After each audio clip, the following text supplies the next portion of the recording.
نحمده ونصلي على رسوله الكريم أما بعد قال النبي صلى الله عليه وسلم لكل قوم عيدا وهذا عيدنا أو كما قال عليه الصلاة والسلام۔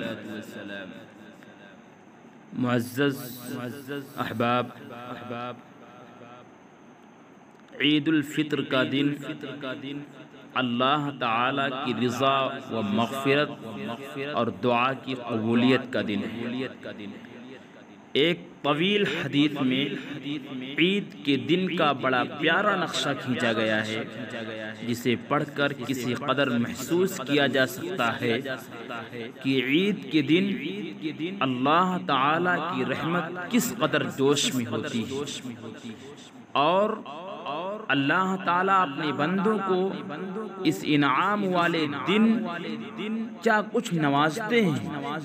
چنانچہ فرمایا، جب عید کی صبح ہوتی ہے تو اللہ تعالیٰ فرشتوں کو تمام شہروں میں بھیجتے ہیں، وہ زمین میں اتر کر تمام گلیوں راستوں کے سروں پر کھڑے ہو جاتے ہیں، اور ایسی آواز سے جس کو جنات اور انسان کے سوا ہر مخلوق سنتی ہے، پکارتے ہیں کہ اے محمد صلی اللہ علیہ وسلم کی امت، اس کریم رب کی بارگاہ کی طرف چلو جو بہت زیادہ عطا فرمانے والا ہے اور بڑے بڑے قصور کو معاف فرمانے والا ہے۔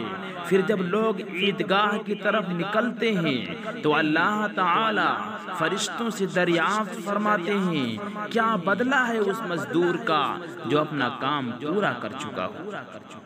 وہ عرض کرتے ہیں، اے ہمارے معبود اور ہمارے مالک، اس کا بدلہ یہی ہے کہ اس کی مزدوری پوری دے دی جائے۔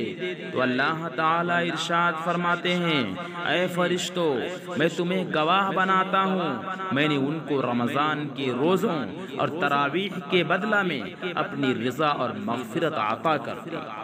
اور بندوں سے خطاب فرما کر ارشاد ہوتا ہے، اے میرے بندو، مجھ سے مانگو، میری عزت کی قسم، میرے جلال کی قسم، آج کے دن اپنی اس اجتماع میں اپنی آخرت کے بارے میں جو سوال کرو گے وہ میں عطا کروں گا، اور جو اپنی دنیا کے بارے میں سوال کرو گے اس میں تمہاری مصلحت پر نظر کروں گا۔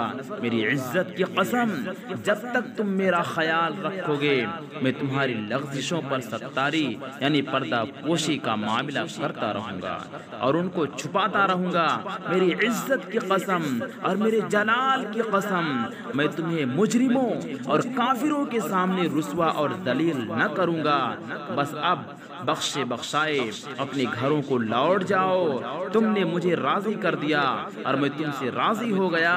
بس فرشتے اس اجر و ثواب کو دیکھ کر جو امت کو افطار کے دن یعنی عید الفطر کے دن، رمضان کے ختم ہونے کے دن ملتا ہے، خوشیاں مناتے ہیں اور کھل جاتے ہیں۔